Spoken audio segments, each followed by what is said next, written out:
할아버지 부대야? 2026년 1월 영국이 예비군 연령을 65세까지 올렸습니다. 할아버지 부대라는 비난을 감수하면서 말이죠. 같은 시각 한국은 40대만으로 267만 예비 전력을 유지했습니다.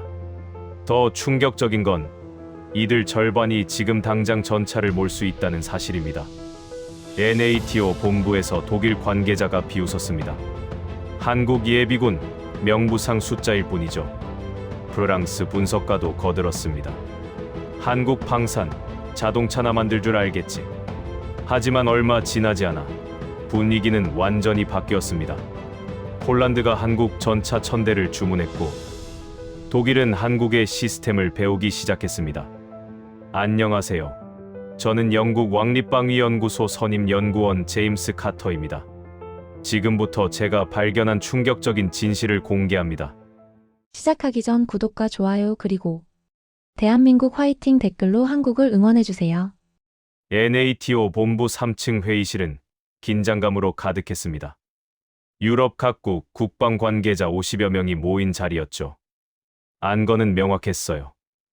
러시아 위협에 대응하기 위한 NATO 회원국들의 예비 전력 강화 방안이었습니다. 저는 영국 대표단 자격으로 그 자리에 앉아 있었어요. 옥스퍼드에서 국제안보를 전공하고 왕립방위연구소에서 15년간 일해온 저로서는 익숙한 자리였습니다. 회의가 시작되고 30분쯤 지났을 때였어요. 독일 국방부 차관이 발언권을 잡았습니다. 그는 독일이 최근 징병제 제도입을 검토하고 있다며 각국 예비군 현황을 비교하는 자료를 화면에 띄웠죠. 영국 9만 5천 명, 프랑스 4만 명, 독일 3만 명 수준이라는 숫자들이 나열됐습니다. 그러다 한 줄이 눈에 들어왔어요. 대한민국 267만 명이라는 숫자였습니다. 독일 차관은 냉소적인 표정을 지으며 말했어요. 여러분, 이 숫자를 보십시오. 한국은 267만 예비군을 보유하고 있다고 주장합니다. 하지만 우리 모두 알고 있지 않습니까? 이건 그저 명부상 숫자일 뿐이라는 걸 말이죠. 실제로는 동원도 제대로 안 되는 유령 병력에 불과합니다. 회의실에서 웃음이 터져 나왔습니다. 프랑스 대표단 쪽에서 특히 웃음소리가 컸어요. 프랑스 군사 분석가가 거들었습니다. 한국 이야기가 나왔으니 말인데요. 요즘 한국 방산 수출이 화제라고 하더군요. 하지만 실상을 보면 대부분 조립 기술 수준입니다. 독자 개발이라고 하지만 결국 서방 기술을 짜깁기 한 것에 불과하죠. 그가 자료를 넘겼습니다. 한국 K 전차는 독일 엔진을 쓰고 KF-21 전투기는 미국 기술 지원을 받았다는 내용이었어요. 조립 기술로 떠드는 나라일 뿐입니다. 그의 말에 또다시 웃음이 번졌습니다. 저는 그 순간 묘한 기분이 들었어요. 분명 그들 말에는 근거가 있었습니다. 267만이라는 숫자는 상식적으로 이해하기 어려웠으니까요. 영국 전체 예비군이 9만 5천 명인데 한국이 그 28배라는 건 믿기 힘든 수치였죠. 게다가 한국 방산이 독자 기술이라는 주장도 의심스러웠습니다. 불과 70년 전만 해도 한국은 전쟁의 폐허였잖아요. 그런 나라가 지금 유럽에 무기를 판다는 게 선뜻 와닿지 않았습니다. 회의가 끝나고 복도로 나왔을 때 NATO 사무총장 비서실에서 연락이 왔어요. 긴급 면담 요청이었습니다. 사무총장 집무실로 올라갔죠. 그는 단도직입적으로 말했습니다. 카터, 자네가 오늘 회의에서 본 한국 예비군 관련 논의 말일세. 솔직히 우리도 실체를 모르겠네. 267만이라는 숫자가 과장인지 아니면 정말 작동하는 시스템인지 확인이 필요해. 자네가 3주 안에 보고서를 작성해 줄 수 있겠나? 저는 고개를 끄덕였습니다. 사무총장은 계속 말했어요. 폴란드가 한국 무기를 대량 구매하고 있고 노르웨이도 관심을 보이고 있네.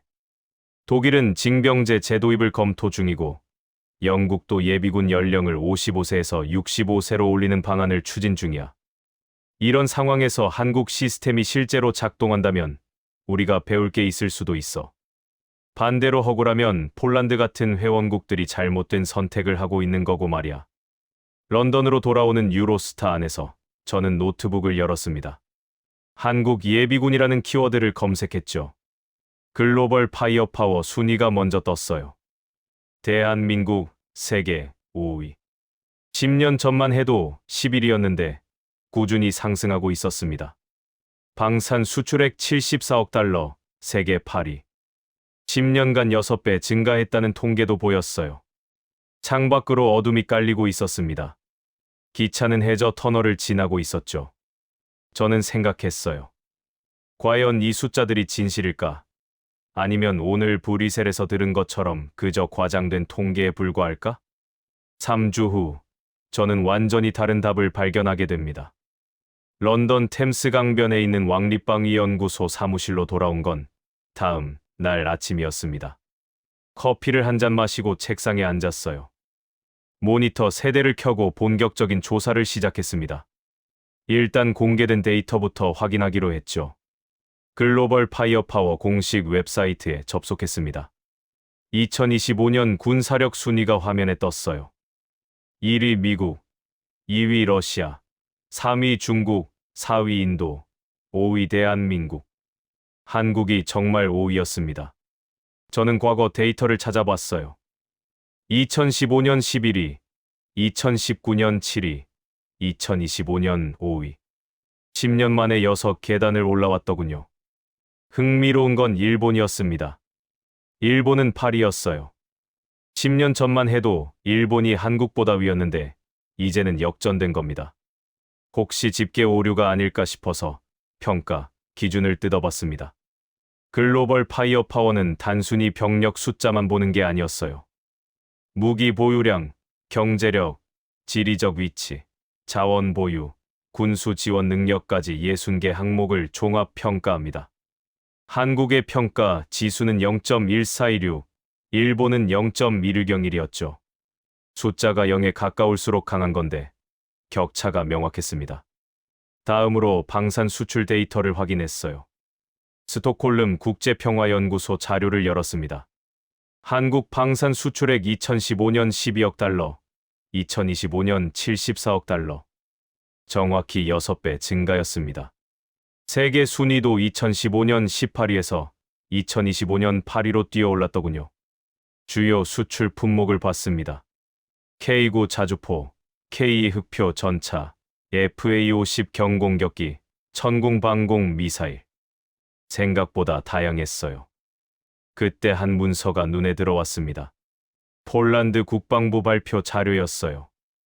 2022년부터 2026년까지 폴란드가 한국과 체결한 방산 계약 내역이 정리돼 있었습니다.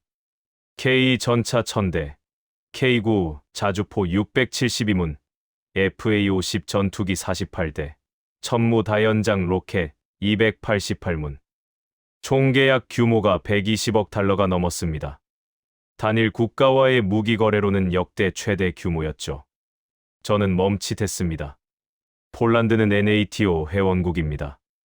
유럽 국가예요. 그런 나라가 왜 미국이나 독일 무기가 아니라 한국 무기를 선택했을까요? 가격 때문일까요? 자료를 더 찾아봤습니다. 폴란드 국방장관 인터뷰가 나왔어요. 그는 이렇게 말했습니다. 한국 무기는 성능 대비 가격이 합리적이고 무엇보다 납품 속도가 빠릅니다. 독일 레오파르트 2 전차는 주문해도 5년을 기다려야 하지만 한국 K는 2년 안에 받을 수 있습니다. 납품 속도. 이게 키워드였어요. 유럽 방산 업체들은 생산 능력이 제한적입니다. 수요가 몰려도 빠르게 증산할 수 없죠. 하지만 한국은 달랐습니다. 현대로템, 한화디펜스 같은 기업들이 대량 생산 시스템을 갖추고 있었어요. 자동차 산업에서 쌓은 대량 생산 노하우가 방산에도 적용된 겁니다. 그 다음 예비군 데이터를 찾기 시작했습니다. 한국 국방부 공개 자료를 열었어요. 예비군 전력 267만 명, 이 중 향토 예비군 275만 명, 동원 예비군이 나머지였습니다. 복무 기간은 전역 후 8년간이었죠. 그런데 흥미로운 점을 발견했습니다. 영국 자료와 비교해보니 차이가 극명했어요. 영국은 2025년 현재 예비군 소집 연령이 55세까지입니다. 소집 대기 기간은 최대 18년이에요. 그런데도 전체 예비군 규모는 9만 5천 명 수준이었습니다. 반면 한국은 소집 기간이 8년뿐인데 267만 명을 유지하고 있었죠. 저는 계산기를 두드렸습니다. 한국 남성은 보통 20대 초반에 입대해서 20대 중반에 전역합니다. 그러면 30대 초반까지 예비군이에요. 길어야 30대 초중반이면 예비군 의무가 끝나는 겁니다. 문득 제 책상 서랍에 있던 문서가 생각났습니다. 지난달 영국 국방부에서 받은 내부 보고서였어요. 영국 정부가 예비군 연령을 65세까지 올리는 방안을 검토 중이라는 내용이었습니다. 실제로 2026년 1월 중순에 발표될 예정이라고 했죠. 할아버지 부대라는 비판을 감수하면서까지 예비군을 확대하려는 이유는 명확했습니다. 러시아 위협 때문이었어요. 저는 두 시스템을 비교해 봤습니다. 영국은 65세까지 연령을 올려도 겨우 10만 명 수준입니다. 한국은 30대 초반까지만 의무를 부과하는데 267만 명이에요. 28배 차이였습니다. 게다가 영국 예비군은 대부분 기술직이나 후방 지원 분야에 배치됩니다. 65세 고령자를 최전방에 보낼 수는 없으니까요. 그럼 한국은 어떨까요? 30대 초반이면 체력이 충분합니다. 전투 병거에 투입 가능한 나이죠. 저는 한국군 편제를 찾아봤습니다. 육군 36만 명, 해군 7만 명, 공군 6만 5천 명, 해병대 2만 9천 명.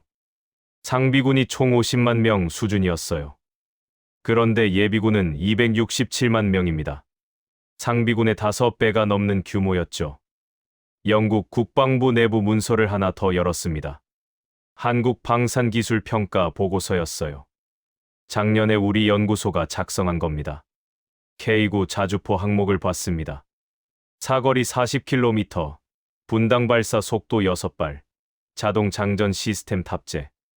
독일 BG-2000과 비교해도 뒤지지 않는 성능이었어요.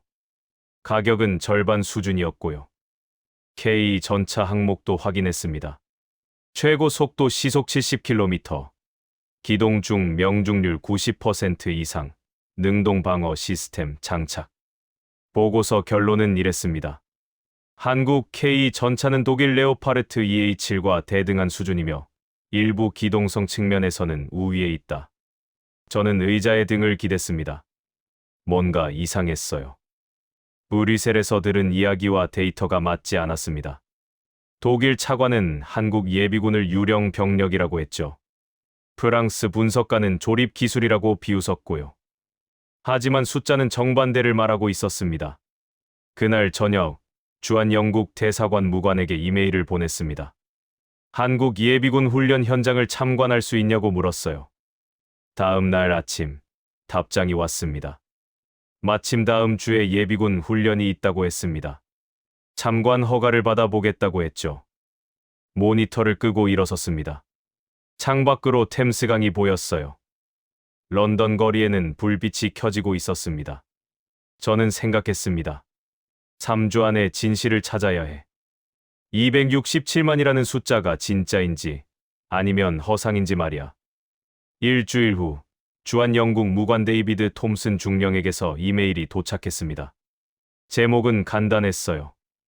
예비군 훈련장 참관 보고서. 첨부 파일을 열었습니다. 20페이지 분량의 상세한 보고서였죠. 첫 문장부터 예사롭지 않았습니다. 본관은 한국 예비군 훈련 현장을 참관한 결과 기존 인식을 전면 수정할 필요가 있다고 판단합니다. 톰슨 중령은 영국 육군 출신으로 아프가니스탄에서 2차례 복무한 경력이 있는 베테랑입니다. 과장하는 스타일이 아니에요. 그가 이렇게 쓴다는 건 뭔가 특별한 걸 봤다는 의미였죠. 저는 보고서를 천천히 읽어 내려갔습니다. 훈련장은 경기도 포천에 위치한 모 사격장이었다고 합니다. 11월 셋째 주 토요일 오전 8시, 톰슨 중령이 도착했을 때 이미 300여 명의 예비군이 집결해 있었대요. 나이대는 30대 후반에서 40대 초반으로 보였다고 했습니다. 군복을 입고 있었지만 누가 봐도 민간인 티가 났다고 하더군요. 어떤 사람은 안경을 쓰고 있었고 어떤 사람은 배가 나와 있었으며 어떤 사람은 머리가 벗겨져 있었습니다. 톰슨 중령은 처음엔 이렇게 생각했대요. 이 사람들이 과연 제대로 된 훈련을 받을 수 있을까? 영국 예비군과 비교하면 훨씬 젊지만 그래도 40대면 체력이 떨어질 나이 아닌가 하고 말이죠. 오전 9시 사격 훈련이 시작됐습니다. 톰슨 중령은 관측 지점에서 쌍안경으로 지켜봤어요. 예비군들이 한 명씩 사격 자세를 잡았습니다. 거리는 200m였죠. 군대에서 쓰는 표준 사격 거리예요. 200m는 축구장 2개 길이입니다. 그 거리에서 사람 크기 관역을 맞춘다는 건 상당한 실력이 필요해요. 첫 번째 사수가 방아쇠를 당겼습니다. 탕탕탕. 3발을 연속으로 쐈어요. 관역 확인 결과가 무전으로 들려왔습니다. 3발 모두 명중. 톰슨 중령은 운이 좋았나 보다고 생각했대요. 두 번째 사수가 쐈습니다. 5발 중 5발 명중. 세 번째 사수도 마찬가지였어요. 네 번째, 5번째도 똑같았습니다. 1시간 동안 50명이 사격을 마쳤습니다. 톰슨 중령은 결과를 집계했어요. 명중률 95%였습니다. 50명이 쏜 총알 250발 중 237발이 관역에 맞았다는 겁니다. 보고서에는 이렇게 적혀 있었어요. 이 수치는 영국 정규군 평균 명중률 85%를 상회하는 수준입니다. 더 놀라운 건 그 다음이었습니다. 무기분해 조립 시간 측정이 시작됐어요. K 소총을 완전 분해한 뒤 다시 조립하는 데 걸리는 시간을 재는 겁니다. 영국군 기준으로는 5분 안에 완료하면 합격이에요. 톰슨 중령은 예비군들이 얼마나 걸릴지 궁금했대요. 10년 전에 전역한 사람들이니까 10분 정도 걸리지 않을까 예상했다고 합니다. 한 40대 남성이 앞으로 나왔습니다. 안경을 쓰고 있었고 배가 약간 나와 있었어요. 회사원처럼 보였습니다. 진호와 함께 분해를 시작했어요. 손이 빠르게 움직였습니다. 놀이쇠, 복좌, 가스 피스톤, 총열이 순식간에 분리됐죠. 조립도 마찬가지였습니다. 부품들이 정확한 순서로 제자리를 찾아갔어요. 스톱워치를 멈췄습니다. 2분 47초였습니다. 톰슨 중령은 믿기지 않았대요. 그 남성에게 물었습니다. 언제 전역했느냐고요? 남성이 대답했습니다. 2015년입니다. 10년 전이었어요. 10년 동안 총을 만져보지 않았는데 3분 안에 분해 조립을 끝낸 겁니다. 톰슨 중령이 물었습니다. 어떻게 이렇게 빨리 할 수 있느냐고요? 남성은 이렇게 답했대요. 몸이 기억합니다. 보고서는 계속됐습니다. 오후에는 전술훈련이 진행됐다고 해요. 분대 단위로 엄폐와 기동을 연습하는 겁니다. 톰슨 중령은 예비군들의 움직임을 관찰했어요. 처음에는 어색해 보였지만 10분쯤 지나자 달라졌다고 합니다. 수신호가 정확해졌고 엄폐 위치 선정이 빨라졌으며 화력 지원과 기동이 조화를 이뤘습니다. 한 분대장이 수신호를 보냈어요. 분대원들이 일제히 움직였습니다. 3명은 엄폐물 뒤에서 어모 사격 자세를 잡았고 나머지 3명은 측면으로 우회했습니다. 기본 전술이지만 실행이 깔끔했어요. 톰슨 중령은 이렇게 썼습니다. 이들의 전술 이해도는 영국 예비군 평균을 넘어섭니다. 오히려 일부 정규군과 비교해도 손색이 없는 수준입니다. 훈련이 끝나고 톰슨 중령은 한국군 교관과 대화를 나눴대요. 교관에게 물었습니다. 예비군들이 왜 이렇게 실력이 좋으냐고요? 교관이 대답했습니다. 이들은 매년 훈련받습니다. 8년 동안 매년 말이죠. 1년에 한 번이지만 8번 반복하면 몸이 기억합니다.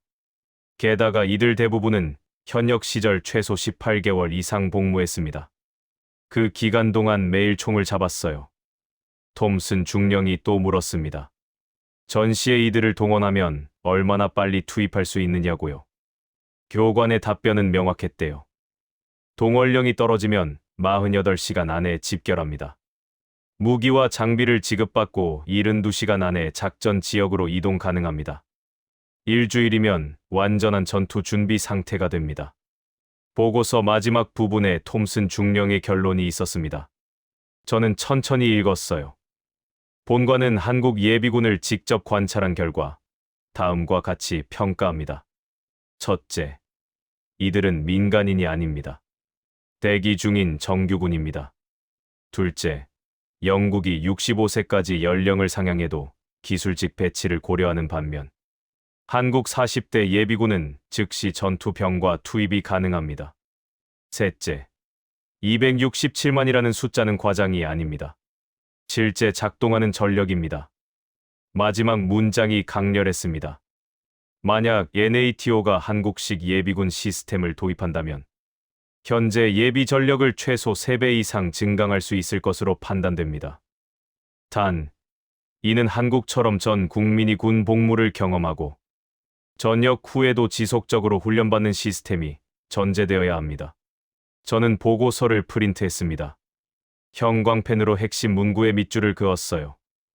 200m 95% 명중률, 무기분해 조립 3분 이내, 48시간 집결, 72시간 이동 가능, 대기 중인 정규군. 브뤼셀 회의실에서 들었던 유령 병력이라는 말이 떠올랐습니다. 독일 차관은 완전히 틀렸어요. 창밖을 봤습니다. 런던은 비가 내리고 있었어요.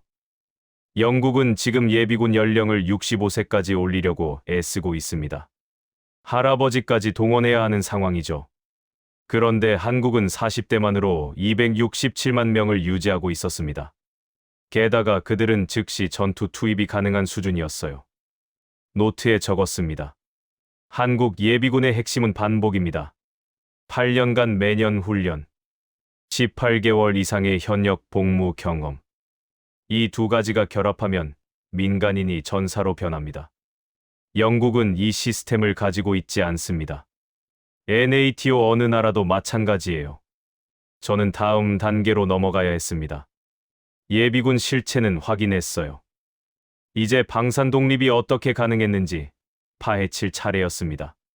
다음 날, 저는 영국 국립문서보관소에 있는 한국전쟁 자료실을 찾았습니다. 휴 지역에 위치한 거대한 건물이에요.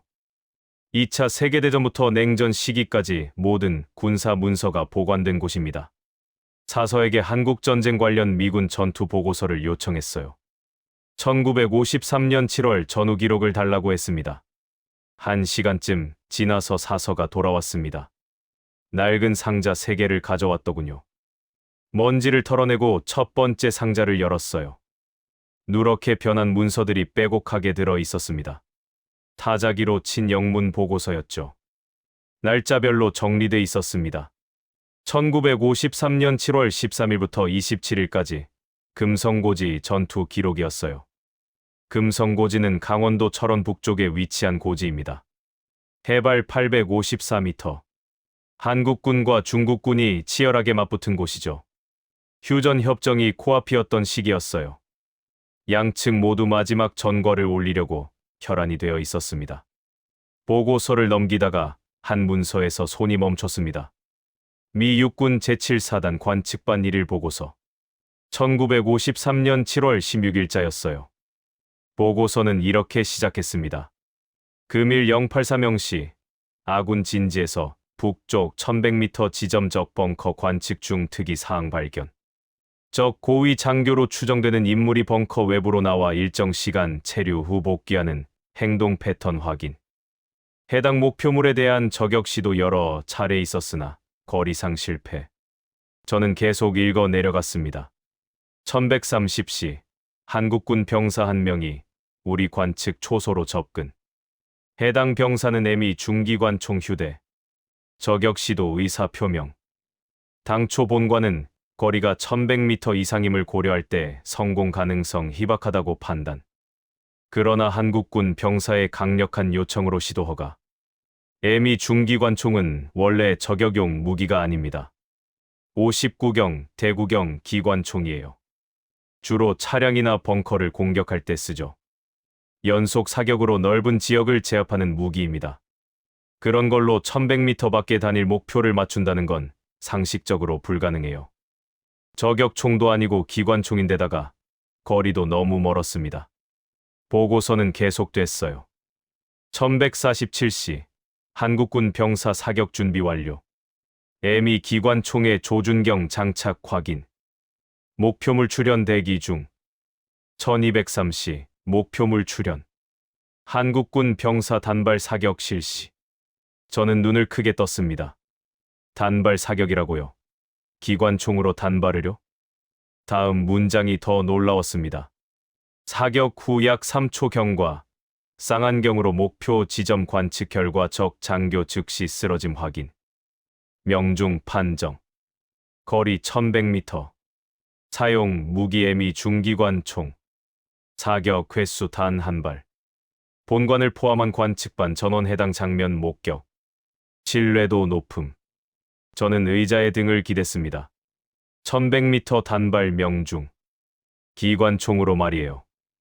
믿기 어려웠습니다. 보고서 하단에 관측관의 소견이 적혀 있었어요. 본관은 2차 대전 유럽 전선에서 독일군 저격수들을 상대한 경험이 있음. 해당 사격은 본관이 목격한 저격 중 가장 탁월한 수준임.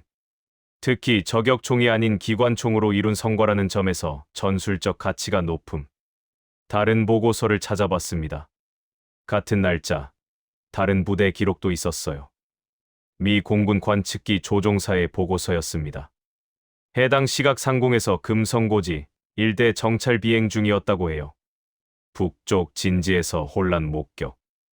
무선 감청 결과 중국군 지휘부 사상자 발생으로 판단. 이후 해당 구역 중국군 활동 현저히 감소. 한 발의 총알이 전장을 바꿨습니다. 중국군 지휘관이 제거되자 그 구역 전체가 마비된 거예요. 저는 생각했습니다. 70년 전 한국군 병사는 불가능을 해냈어요. 그것도 즉흥적으로 말이죠. 전문 저격 훈련을 받은 것도 아니었을 겁니다. 그냥 총잘 쏘는 평범한 병사였을 거예요. 노트에 적었습니다. 1953년 금성고지 1100m 기관총 저격 성공. 2025년 포천 사격장 40대 예비군 200m 95% 명중률. 70년의 시간차가 있지만 본질은 같습니다.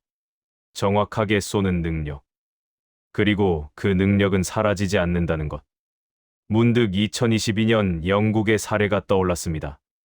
영국은 우크라이나를 돕기 위해 신병훈련 프로그램을 운영했어요. 1년 동안 3만 명이 넘는 우크라이나 군인에게 기초 전투 훈련을 제공했습니다. 여기에 영국 예비군을 20% 이상 투입했죠. 예비군이 신병을 가르친 겁니다. 당시 영국 국방부는 이걸 대단한 성과라고 자랑했어요. 예비군의 경험과 기술을 활용했다고 말이죠. 그런데 생각해보면 한국은 70년 전에 이미 그 이상을 하고 있었습니다. 예비군이 신병을 가르치는 수준이 아니라 예비군 자체가 전장의 게임 체인저였어요. 저는 메모를 했습니다. 영국 2022년 우크라이나 교육의 예비군 20% 투입. 한국 1953년 예비군 수준 병사가 전장에서 즉시 전투 기여. 차원이 다릅니다. 영국은 예비군을 교육 인력으로 쓰지만 한국은 예비군이 곧 전투 인력입니다. 또 다른 문서를 펼쳤습니다. 미 해병대 작전 보고서였어요. 1951년 장진호 전투 기록이었습니다. 여기에도 한국군 관련 기록이 있었어요. 한국 해병대 병력이 미 해병대와 함께 후퇴 작전 수행. 영하 30도 혹한 속에서도 전투력 유지. 특히 사격 정확도 면에서 미군과 대등한 수준 발휘. 1951년이면 한국전쟁 발발 1년 후입니다.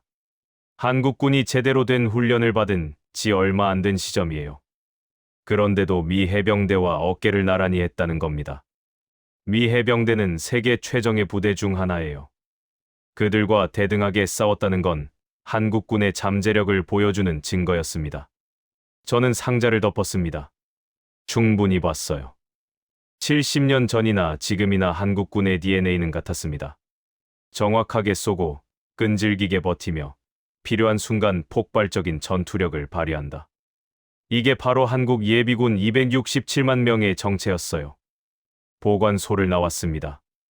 런던 거리는 어두워지고 있었어요. 가로등이 하나씩 켜졌습니다.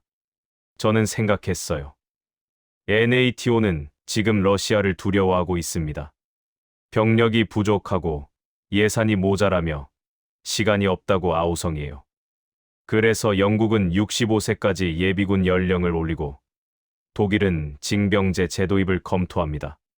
하지만 한국은 70년 전부터 이미 답을 알고 있었어요. 전 국민을 군인으로 만들고 전역 후에도 계속 훈련시키며 필요한 순간 즉시 전장에 투입한다. 267만 명은 그렇게 만들어진 겁니다. 유령 병력이 아니라 70년간 검증된 시스템의 산물이었어요. 사무실로 돌아왔습니다. 보고서 파일을 열었어요. 새 섹션을 추가했습니다. 제목은 이렇게 붙였습니다. 1953년 금성고지의 교훈, 70년 후에도 유효하다. 타자를 치기 시작했습니다. 한국 예비군의 실체는 역사가 증명합니다. 이들은 단순한 예비 인력이 아닙니다. 전쟁의 역사 속에서 단련된 살아있는 전투 자산입니다. 다음은 방산 독립을 파헤칠 차례였습니다. 어떻게 70년 전 폐허였던 나라가 지금 유럽에 무기를 파는지 말이에요. 이틀 후, 저는 스웨덴 스톡홀름 국제평화연구소에 전화를 걸었습니다. 방산 수출 데이터를 담당하는 연구원과 통화했어요. 한국 방산 수출 급증에 대해 물었습니다. 그는 이렇게 답했어요. 한국은 지난 10년간 방산 수출 전략을 완전히 바꿨습니다. 과거엔 미국이나 유럽 무기를 라이선스 생산하는 수준이었죠. 하지만 지금은 독자 개발 무기를 수출하는 단계입니다. 독자 개발. 이 단어가 핵심이었어요. 저는 한국 방산기업 목록을 펼쳤습니다. 현대로템, 한화디펜스, 한국항공우주산업.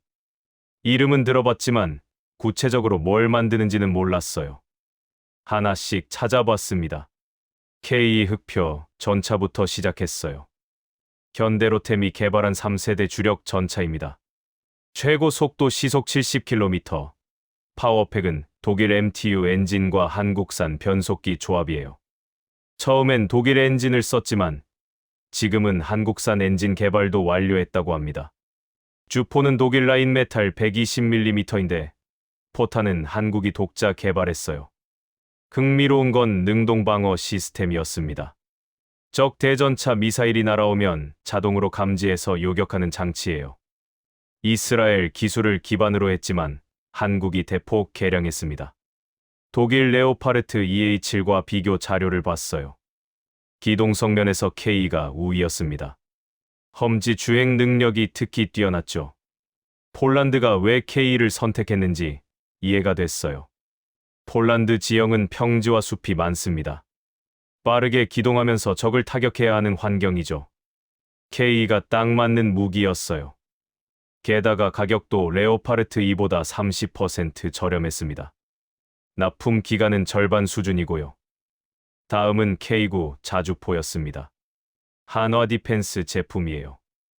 이건 정말 놀라웠습니다.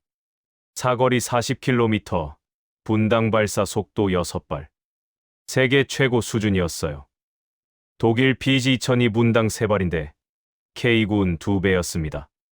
자동 장전 시스템 덕분이라고 하더군요. 더 놀라운 건 수출 실적이었어요. 폴란드 672문, 호주 30문, 노르웨이 24문, 에스토니아 12문, 이집트 협상 중. 전 세계에서 한국 자주포를 사가고 있었습니다. 심지어 독일도 K9를 검토한 적이 있다고 해요. 자국 무기보다 한국 무기가 더 낫다고 판단했다는 겁니다. 저는 영국 국방부 내부 보고서를 다시 열었습니다. 작년에 우리 연구소가 작성한 자료예요. 한국 방산기술 수준 평가 보고서였습니다. K9 항목을 자세히 읽었어요. 평가 결론은 명확했습니다. K9 자주포는 사거리, 발사 속도, 정확도 면에서 NATO 기준을 상회함. 특히 자동화 수준이 뛰어나 운용 인원을 최소화할 수 있음. 비용 대비 효과 측면에서 현존 최고 수준. KF-21 전투기도 찾아봤습니다. 한국항공우주산업이 개발 중인 4.5세대 전투기예요. 미국 F-35보다는 낫지만 F-16보다는 훨씬 우수한 성능이라고 합니다. 스텔스 설계가 일부 적용됐고 초음속 순항이 가능하며 공대공 미사일 6발 탑재할 수 있어요. 아직 개발 단계인데도 벌써 수출 문의가 들어오고 있다고 합니다. 중동 국가들이 관심을 보이고 있대요. 가격이 F-35의 절반 수준이면서 성능은 대부분 임무에 충분하니까요. 실전 배치되면 방산 수출 효자 상품이 될 거라는 전망이었습니다. 그 다음 천궁방공 미사일을 봤어요. 이건 정말 인상적이었습니다. 사거리 40km, 요격 고도 20km. 미국 패트리어트 미사일과 대등한 수준이에요. 가격은 패트리어트의 70% 수준입니다. 사우디아라비아가 천궁 도입을 검토했다는 기사를 봤어요. 미국 무기 대신 한국 무기를 선택하려 한다는 겁니다. 저는 잠시 멈췄습니다. 뭔가 패턴이 보였어요. K2 전차, K9 자주포, KF-21 전투기, 천궁 미사일. 모두 서방 기술을 기반으로 시작했지만 한국이 독자 개량해서 오히려 원조를 넘어섰습니다. 이게 바로 방산 독립이었어요. 영국 상황과 비교해봤습니다. 지난달 리처드 나이턴 공군 참모총장이 의회에서 뭐라고 했죠? 국방 예산이 계획보다 280억 파운드 부족하다고 했어요. 우리 돈으로 49조 원입니다. 신규 전투기 구매도, 전차 현대화도 전부 예산 때문에 미뤄지고 있어요. 그런데 한국은 어떻습니까? 자체 개발한 무기를 수출해서 돈을 벌고 있어요. 폴란드와의 계약만 120억 달러가 넘습니다. 이 돈으로 또 연구 개발을 하고 더 좋은 무기를 만들고 다시 수출하는 선순환 구조예요. 저는 NATO 회원국 방산 현황을 정리했습니다. 독일은 방산 기업들이 노후화됐어요. 생산 능력이 제한적입니다. 프랑스는 기술력은 있지만 가격이 비쌉니다. 영국은 예산 부족으로 신규 개발이 어렵고요. 미국은 기술력과 생산력 모두 최고지만 가격이 너무 비싸서 중소국가들은 엄두를 못 냅니다. 그 틈새를 한국이 파고든 겁니다. 성능은 서방 수준, 가격은 절반, 납품은 빠르게. 완벽한 전략이었어요. 게다가 한국은 계속 업그레이드합니다. K9 자주포만 해도 이미 여러 개량형이 나왔어요. 고객 요구에 맞춰 커스터마이징까지 해준다고 합니다. 블록건 레이저 무기 자료도 찾았습니다. 이건 정말 미래 무기예요. 레이저로 드론이나 미사일을 격추시키는 시스템입니다. 발사 비용이 단돈 2,000원이라고 해요. 일반 미사일은 한 발에 수억 원인데 레이저는 전기만 있으면 됩니다. 명중률은 거의 100%고요. 한국이 이미 실전 배치 단계라고 합니다. 북한 드론 대응용으로 개발했는데 이제 수출도 고려 중이래요. NATO 국가들도 관심 보이고 있다고 합니다. 우크라이나 전쟁에서 드론이 엄청나게 활약하잖아요. 드론 방어 시스템이 절실한 상황인데 한국이 답을 가지고 있는 겁니다. 저는 계산기를 두드렸습니다. 한국 방산 수출액 74억 달러. 10년 전엔 12억 달러였어요. 6배 증가했습니다. 이 속도라면 5년 후엔 100억 달러를 넘을 겁니다. 세계 5위 안에 들겠죠. 독일, 프랑스, 영국을 추월할 수도 있어요. 문득 브뤼셀 회의실이 떠올랐습니다. 프랑스 분석가가 뭐라고 했죠? 조립 기술로 떠드는 나라라고 했어요. 완전히 틀린 평가였습니다. 한국은 이미 조립 단계를 넘어섰어요.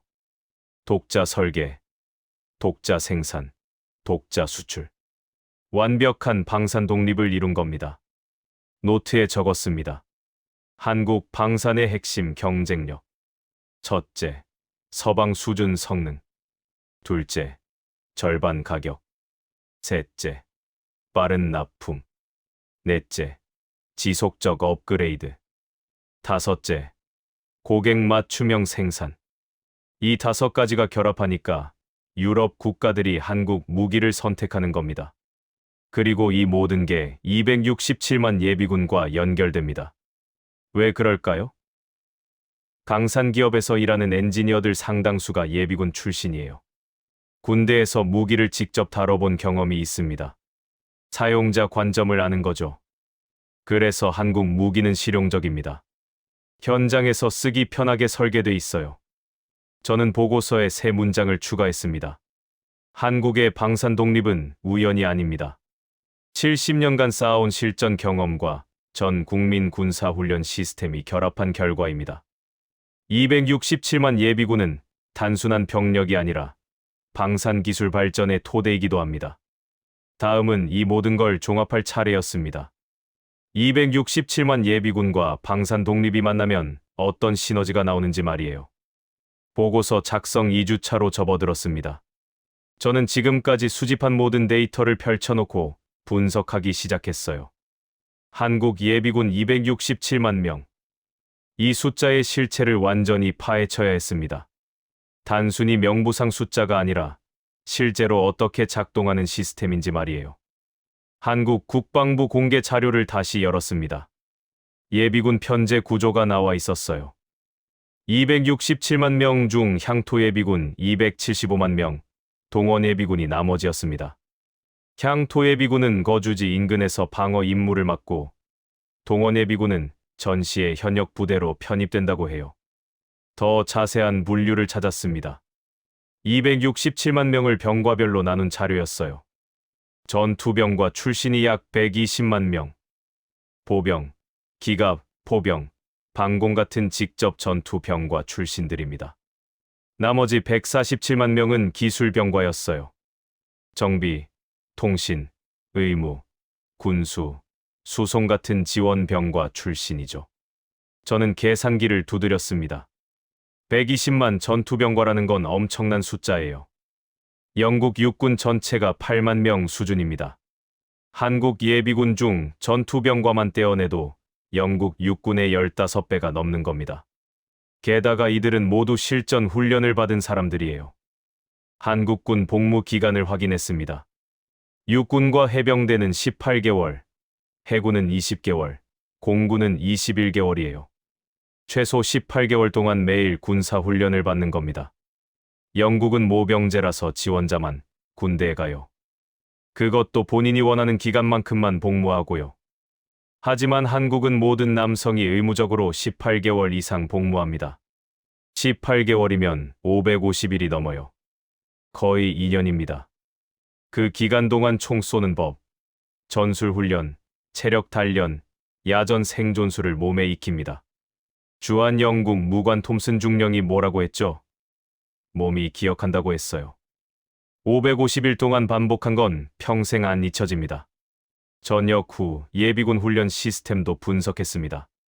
한국은 전역 후 8년간 매년 예비군 훈련을 받아요. 1년 차부터 4년 차까지는 연간 3일, 5년 차부터 8년 차까지는 연간 2일 정도라고 합니다. 적어 보이지만 핵심은 연속성이에요. 매년 한 번씩이라도 총을 잡고 전술을 복습하고 전우들과 호흡을 맞춥니다. 영국과 비교해봤어요. 영국은 예비군 소집 기간이 최대 18년입니다. 하지만 정기훈련 의무는 없어요. 개인이 원하면 훈련에 참가할 수 있지만 강제는 아닙니다. 그러다 보니 실제로 소집했을 때 전투력이 떨어집니다. 10년 동안 총 한 번 안 잡은 사람이 갑자기 전장에 나가면 어떻게 되겠어요? 한국은 다릅니다. 8년 동안 매년 훈련받으니까 감각이 유지됩니다. 톰슨 중령 보고서에 나온 40대 예비군이 그 증거예요. 10년 전에 전역했는데도 무기분의 조립을 3분 안에 끝냈잖아요. 사격 명중률도 95%였고요. 동원 속도도 확인했습니다. 한국은 동원령이 발령되면 48시간 안에 지정 장소로 집결한다고 해요. 무기와 장비는 부대에서 지급받고요. 72시간 안에 작전 지역으로 이동 가능하다고 합니다. 일주일이면 완전한 전투 준비 상태가 돼요. 영국은 어떨까요? 예비군 동원 계획을 찾아봤습니다. 소집 명령 발령부터 실제 배치까지 최소 2주가 걸린다고 나와 있었어요.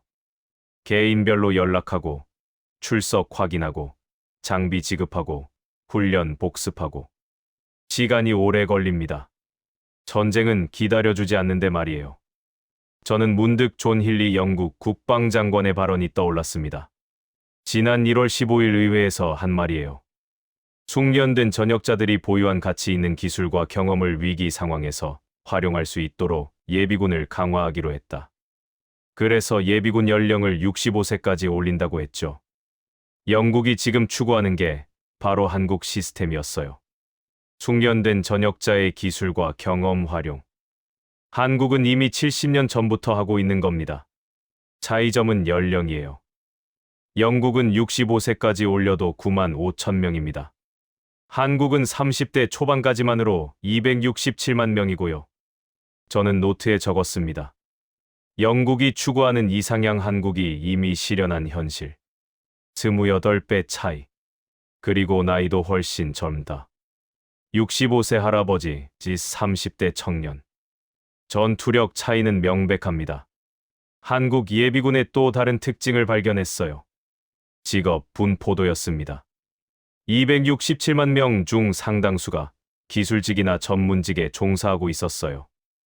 엔지니어, 의사, 변호사, 교사, IT 개발자.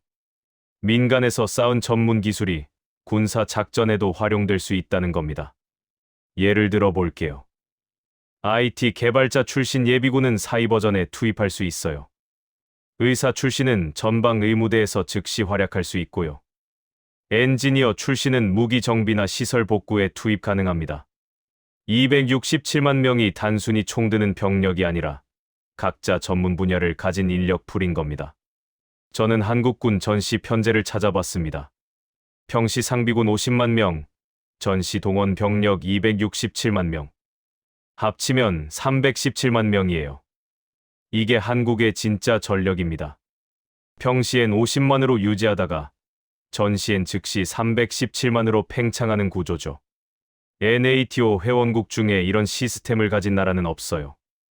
미국도 예비군과 주방위군 합쳐서 80만 명 수준입니다. 인구 비율로 따지면 한국이 훨씬 높아요. 한국 인구 5,100만 명 중 예비군 267만 명. 전체 인구의 5%가 넘습니다. 성인 남성만 놓고 보면 거의 3분의 1이에요. 저는 결론을 내렸습니다. 한국 예비군 267만 명은 동원 예비군이 아니에요. 대기 중인 이군단 개념입니다. 평시엔 민간인으로 살지만 전시엔 즉시 전사로 변신하는 이중 신분인 겁니다. 이게 바로 한국이 70년간 구축한 비밀 무기였어요. 보고서에 타자를 쳤습니다. 한국 예비군 시스템의 핵심은 세 가지입니다. 첫째, 전 국민군 복무 경험. 둘째, 전역 후 지속적 훈련. 셋째, 신속한 동원 체계. 이 세 가지가 결합하면 267만 명이라는 숫자가 실제 전투력으로 전환됩니다. NATO는 지금 이걸 배워야 합니다. 독일이 징병제 재도입을 검토하는 이유도 여기 있어요. 프랑스가 예비군 확대를 논의하는 것도 마찬가지고요. 영국이 65세까지 연령을 올리는 것도 같은 맥락입니다. 모두 한국 시스템을 따라가려는 거예요. 하지만 쉽지 않을 겁니다. 한국은 70년 동안 이 시스템을 다듬었어요. 휴전 상태라는 특수한 환경에서 생존을 위해 만든 구조입니다. NATO 국가들이 하루아침에 따라할 수 있는 게 아니에요. 창밖을 봤습니다. 런던에는 또 비가 내리고 있었어요. 저는 생각했습니다. 브뤼셀 회의실에서 독일 차관이 유령 병력이라고 비웃었죠. 하지만 진실은 정반대였어요. 267만 명은 세계에서 가장 효율적인 예비 전력 시스템의 산물입니다. 다음은 이 사실을 NATO에 보고할 차례였습니다. 과연 그들이 어떤 반응을 보일지 궁금했어요. 4단계 단계별 확장 작성 -7단계. 7단계 브뤼셀 귀환. 2025년 12월 24일 크리스마스 이브였습니다. 저는 런던 히드로 공항에서 브뤼셀행 비행기를 탔어요. 손에는 138페이지 분량의 보고서가 들려 있었습니다. 제목은 이랬습니다. 한국 예비군 시스템 분석, 대기 중인 이 군단의 실체. 3주간의 조사가 끝났습니다. 브뤼셀 공항에 도착했어요. 택시를 타고 NATO 본부로 향했습니다. 거리는 한산했어요. 크리스마스 연휴라 대부분의 사람들이 집에 있었죠. 하지만 NATO 본부는 불이 켜져 있었습니다. 안보는 쉬지 않으니까요. 3층 복도를 걸어가는데 앞에서 누가 걸어오고 있었어요. 독일 국방부 차관이었습니다. 3주 전 회의실에서 한국 예비군을 유령 병력이라고 비웃었던 바로 그 사람이요. 우리 눈이 마주쳤습니다. 그는 잠시 멈칫했어요. 저도 걸음을 멈췄습니다. 어색한 침묵이 흘렀죠. 그가 먼저 입을 열었습니다. 카터, 보고서 잘 받았네. 사무총장께 전달하러 가는 길인가? 저는 고개를 끄덕였어요. 그는 이어 말했습니다. 폴란드 국방장관과 통화했네. 한국 K 전차 1차 인도분이 도착했다더군. 성능이 예상보다 훨씬 좋다고 하던데. 그의 목소리에는 3주 전의 냉소가 없었어요. 조용했습니다. 그는 잠시 망설이다 말했습니다. 우리 독일도 징병제 재도입을 심각하게 고려하고 있네. 한국 모델을 참고하고 싶은데 자네 보고서에 그 부분이 포함돼 있나? 저는 대답했습니다. 6장에 상세히 다뤘습니다. 그는 고개를 끄덕이고 지나갔어요. 복도를 더 걸어가는데 프랑스 군사 분석가가 나타났습니다. 그도 3주 전 회의에서 한국 방산을 조립 기술이라고 조롱했던 사람이에요. 그는 저를 보더니 먼저 다가왔습니다. 카터, 자네 보고서 초안을 봤네. 충격적이더군. 특히 K9 자주포 부분 말일세. 저는 물었어요. 어느 부분이 특히 관심 가셨습니까? 그가 대답했습니다. 분당 6발 발사 속도 말일세. 우리 프랑스 시저 자주포는 분당 3발인데 그리고 사거리도 40km라니. 솔직히 우리가 뒤처진 것 같네. 가격도 절반 수준이고. 그는 잠시 말을 멈췄다가 이어갔습니다. 자네도 알겠지만 우리는 지금 65세 할아버지까지 동원해야 하는 상황일세. 영국도 마찬가지고. 그런데 한국은 40대 아저씨만으로 267만 명을 유지한다니. 부럽더군. 그가 쓴 웃음을 지었어요. 3주 전 제 발언을 후회하는 표정이었습니다. 엘리베이터를 타고 5층으로 올라갔습니다. 사무총장 집무실이 있는 층이에요. 비서가 저를 안으로 안내했습니다. 사무총장은 책상에서 서류를 보고 있었어요. 저를 보더니 자리에서 일어났습니다. 카터, 고생했네. 앉게. 커피 한잔 하겠나? 저는 앉았습니다. 사무총장이 말했어요. 보고서 초안을 어제 받았네. 밤새 읽었다네. 솔직히 믿기 어려운 내용들이 많더군. 267만 명이 실제로 작동하는 전력이라니. 48시간 집결에 72시간 이동이라니. 정말 가능한 일인가? 저는 가방에서 주한영국 무관의 사진 자료를 꺼냈습니다. 예비군 훈련장 현장 사진이었어요. 40대 남성들이 총을 들고 사격 자세를 취한 모습이 담겨 있었습니다. 사무총장에게 건넸죠. 이들이 200m 거리에서 95% 명중률을 기록했습니다. 영국 정규군 평균보다 높은 수치입니다. 사무총장이 사진을 들여다봤어요. 저는 계속 설명했습니다. 한국은 70년간 이 시스템을 구축했습니다. 전 국민군 복무, 전역 후 지속 훈련, 신속 동원 체계. 이 3가지가 핵심입니다. NATO는 이 중 어느 것도 제대로 갖추지 못했습니다. 사무총장이 물었어요. 그럼 우리가 배울 수 있겠나? 저는 솔직하게 대답했습니다. 쉽지 않을 겁니다. 한국은 휴전 상태라는 특수 환경에서 만든 시스템입니다. 생존이 걸린 문제였죠. 유럽은 70년간 평화를 누렸습니다. 국민들에게 징병제를 다시 도입하고 예비군 훈련을 강제하는 건 정치적으로 어려울 겁니다. 사무총장이 고개를 끄덕였어요. 그렇겠지. 하지만 러시아 위협은 현실일세. 우크라이나를 보게. 전쟁은 예고 없이 찾아오더군. 우리도 대비해야 하네. 그가 창밖을 봤습니다. 브뤼셀 시내가 내려다 보였어요. 사무총장이 다시 말했습니다. 자네 보고서에서 가장 인상 깊었던 부분이 있네. 한국 방산 독립 부분 말일세. 방산 수출로 연구 개발 자금을 확보하고 그 돈으로 더 좋은 무기를 만들고 다시 수출하는 선순환 구조. 우리가 잃어버린 겁니다.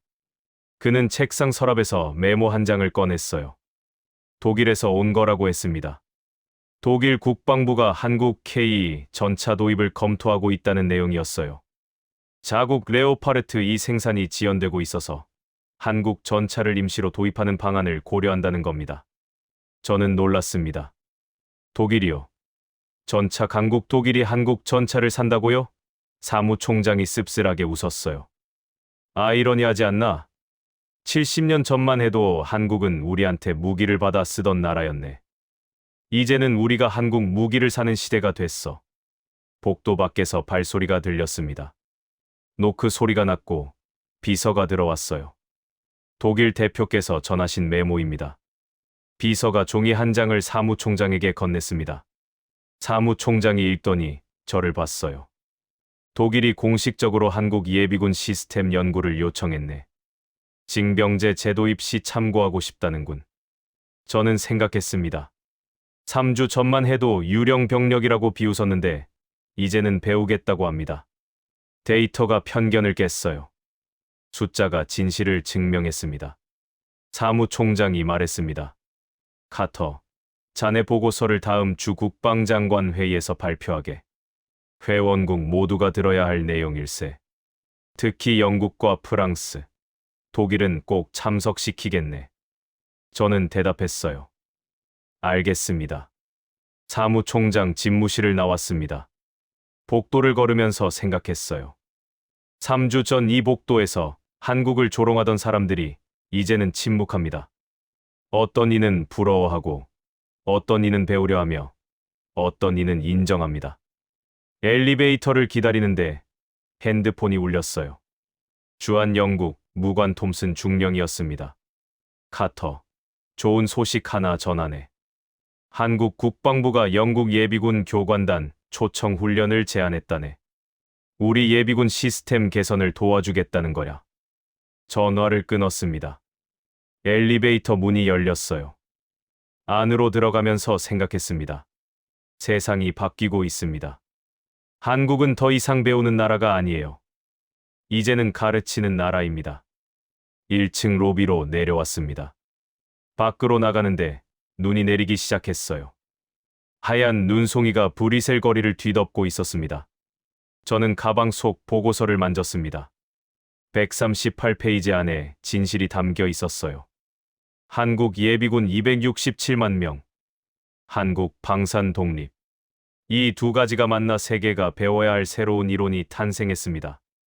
다음 주 발표가 기대됐어요. 2026년 1월 7일 NATO 국방장관 회의가 열렸습니다. 브뤼셀 본부 대회의실이었어요. 28개 회원국 국방장관과 군 수뇌부가 모두 참석했습니다. 총 150명이 넘는 인원이었죠. 저는 무대 옆 대기석에 앉아 있었습니다. 손에는 발표 자료가 들려 있었어요. 사무총장이 단상에 올랐습니다. 신사숙녀 여러분, 오늘 특별 브리핑을 준비했습니다. 영국 왕립방위연구소 제임스 카터 연구원이 3주간 조사한 한국 예비군 시스템에 관한 보고서입니다. 러시아 위협에 대응하는 우리에게 중요한 참고 자료가 될 것입니다. 제 이름이 호명됐습니다. 저는 일어나 단상으로 걸어갔어요. 150개의 시선이 저를 향했습니다. 독일 국방장관도 보였고 프랑스 국방장관도 보였으며 영국 존 힐리 국방장관도 앉아 계셨어요. 마이크 앞에 섰습니다. 저 슬라이드를 띄웠어요. 제목이 크게 나타났습니다. 한국 예비군 시스템 분석, 대기 중인 이 군단의 실체. 부제는 이랬습니다. NATO가 배워야 할 21세기 국방 모델. 저는 천천히 말하기 시작했습니다. 존경하는 국방장관 여러분, 3주 전 이 건물 3층 회의실에서 한국 예비군에 대한 논의가 있었습니다. 267만 명이라는 숫자에 대해 일부에서는 과장이라는 의견이 있었죠. 저도 처음엔 의심했습니다. 하지만 조사 결과 그 숫자는 과장이 아니었습니다. 오히려 축소된 표현이었습니다. 두 번째 슬라이드를 띄웠습니다. 주한 영국 무관의 현장 사진이 나타났어요. 예비군 훈련장에서 40대 남성들이 사격하는 모습이었습니다. 이들은 200m 거리에서 95% 명중률을 기록했습니다. 영국 정규군 평균 85%를 상회하는 수치입니다. 10년 전 전역한 사람들이 말입니다. 회의장이 조용해졌어요. 저는 계속했습니다. 한국 예비군 시스템의 핵심은 세 가지입니다. 슬라이드를 넘겼죠. 첫째, 전 국민군 복무 의무. 모든 남성이 최소 18개월 이상 복무합니다. 둘째, 전역 후 8년간 매년 훈련. 감각을 유지시킵니다. 셋째, 48시간 집결 72시간 이동 체계. 일주일이면 완전한 전투 준비 상태가 됩니다. 다음 슬라이드에는 비교표가 나타났습니다. 영국 예비군 9만 5천 명 소집 연령 65세 대기 기간 18년 정기 훈련 없음. 한국 예비군 267만 명 평균 연령 30대 대기 기간 8년 매년 훈련 의무. 숫자가 모든 걸 말해줬어요. 독일 국방장관이 손을 들었습니다. 저는 질문을 받았어요. 그가 물었습니다. 카터, 한 가지 묻겠네. 한국이 이 시스템을 유지하는 비용은 얼마나 되나? 우리가 도입한다면 예산이 얼마나 필요할까? 저는 준비한 자료를 펼쳤습니다. 한국 예비군 훈련 예산은 연간 약 3억 달러 수준입니다. 267만 명을 유지하는데 말이죠. 1인당 연간 110달러 정도입니다. 영국이 신규 정규군 1명을 양성하는 비용은 약 5만 달러입니다. 비교가 안 됩니다. 회의장에서 웅성거림이 일었어요. 저는 이어 말했습니다. 그리고 한국은 이 예비군 시스템과 방산 독립을 결합했습니다. 다음 슬라이드를 띄웠죠. K9 자주포 사거리 40km 분당 6발, K 전차 독일 레오파르트 2등가, 천궁 방공망 패트리어트 대등, 블록건 레이저 무기 발사 비용 2,000원 명중률 100%. 프랑스 국방장관이 손을 들었어요. 우리 시저 자주포는 분당 3발인데 한국은 6발이라고? 저는 대답했습니다. 맞습니다. 그리고 가격은 절반 수준입니다. 폴란드가 672문을 주문한 이유입니다. 슬라이드를 넘겼습니다. 방산 수출 추이 그래프가 나타났어요. 2015년 12억 달러에서 2025년 74억 달러로 6배 증가한 선이 그려져 있었습니다. 한국은 무기를 사는 나라에서 파는 나라로 전환했습니다. 폴란드, 노르웨이, 에스토니아, 호주가 고객입니다. 곧 독일도 포함될 것으로 보입니다. 독일 국방장관의 얼굴이 굳었어요. 저는 말을 이었습니다. 한국 방산의 성공 요인은 간단합니다. 267만 예비군 출신들이 민간에서 엔지니어, 연구원, 기술자로 일하며 무기 개발에 참여합니다. 사용자 관점을 아는 겁니다. 그래서 한국 무기는 실용적입니다. 존 힐리 영국 국방장관이 발언했습니다. 카터, 우리 영국도 지난 1월 15일 예비군 연령을 65세까지 상향했네. 자네가 보기에 이게 올바른 방향인가? 저는 조심스럽게 답했습니다. 장관님, 솔직히 말씀드리겠습니다. 방향은 맞지만 충분하지 않습니다. 회의장이 숙연해졌어요. 저는 계속했습니다. 영국이 65세까지 올려도 10만 명이 채 안 됩니다. 한국은 30대까지만으로 267만 명입니다. 28배 차이입니다. 게다가 65세와 30대의 전투력 차이는 명백합니다. 솔직히 말해서 우리는 할아버지를 동원해야 하는 상황이고 한국은 청년을 보유한 상황입니다. 존 힐리 장관이 고개를 끄덕였어요. 저는 마지막 슬라이드로 넘어갔습니다. 결론이라는 제목이 떴습니다. 제가 말했습니다. 70년 전 한국은 NATO의 도움을 받았습니다. 무기도, 훈련도, 전략도 배웠죠. 하지만 한국은 거기서 멈추지 않았습니다. 자신들만의 시스템을 만들었고 70년간 다듬었으며 이제는 세계 5위 군사 강국이 됐습니다. 다음 문장을 천천히 읽었어요. 예외가 한 번이면 우연입니다. 두 번이면 패턴입니다. 하지만 70년간 반복되면 그것은 더 이상 예외가 아닙니다. 새로운 이론입니다. 한국은 21세기 국방 시스템의 표준이 될 것입니다. 마지막 슬라이드를 띄웠습니다. 제목은 간단했어요. NATO의 선택. 세 개의 선택지가 나열됐습니다. 첫째, 한국 시스템을 연구하고 벤치마킹한다. 둘째, 각국 상황에 맞게 수정 적용한다. 셋째, 한국과 방산협력 및 군사 교류를 확대한다. 저는 발표를 마쳤습니다. 감사합니다. 박수가 터져 나왔어요. 사무총장이 일어났습니다. 카터의 보고서를 공식 문서로 채택하겠습니다.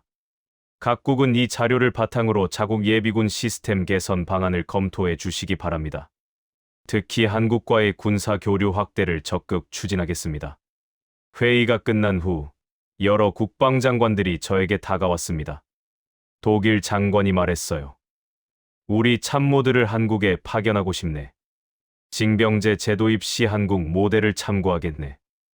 프랑스 장관도 비슷한 말을 했습니다. K9 자주포 도입을 진지하게 검토하겠다고 했어요. 폴란드 국방장관은 악수를 청했습니다. 카터, 우리는 이미 한국 무기의 위력을 알고 있네.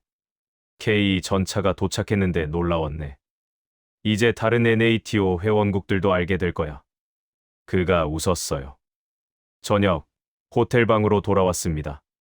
창밖으로 불이 셀 야경이 보였어요. 저는 노트북을 열고 최종 보고서를 다시 한번 읽었습니다. 138페이지, 3주간의 조사, 그리고 하나의 결론. 한국은 더 이상 예외가 아닙니다. 한국은 이론입니다. 핸드폰이 울렸습니다. 왕립방위연구소 소장이었어요. 카터, 발표 잘 봤네. 사무총장께서 연락 주셨어. 자네 보고서를 NATO 공식 교범에 포함시키겠다고 하시더군. 그리고 한국 국방부에서도 연락이 왔네. 자네를 초청하고 싶다고 하던데. 전화를 끊고 창밖을 봤습니다. 눈이 그쳤어요. 별이 보이기 시작했습니다. 저는 생각했습니다. 3주 전 브뤼셀 회의실에서 한국을 조롱하던 사람들이 이제는 한국에게 배우려 합니다. 세상은 빠르게 변하고 있었어요. 노트의 마지막 문장을 적었습니다. 한국 예비군 267만 명과 방산 독립. 이 두 가지가 만나 세계가 따라야 할 새로운 표준이 탄생했다. NATO는 이제 학생이 되었고 한국은 선생이 되었다. 70년 만에 역전된 풍경이다. 책상 위에 보고서를 펼쳐놓고 표지를 바라봤습니다. 제목이 눈에 들어왔어요. 한국 예비군 시스템 분석, 대기 중인 이 군단의 실체. 이 보고서는 NATO 역사에 남을 겁니다. 그리고 한국의 위상도 함께 기록될 거예요. 다음 날 아침, 런던으로 돌아가는 비행기 안에서 신문을 펼쳤습니다. 일면 헤드라인이 눈에 띄었어요. NATO, 한국 예비군 시스템 공식 벤치마킹 결정. 독일 징병제 제도입 시 한국 모델 참고. 영국 국방부, 한국과 예비군 교류 확대 추진. 창밖으로 구름이 흘러가고 있었습니다. 저는 생각했어요. 부정은 자유입니다. 하지만 숫자를 부정하는 순간, 현실은 심판을 시작합니다. 267만이라는 숫자가 모든 걸 증명했어요. 런던에 착륙했습니다. 사무실로 돌아가 책상에 앉았어요. 이메일함을 열었더니 한국 국방부에서 온 초청장이 있었습니다.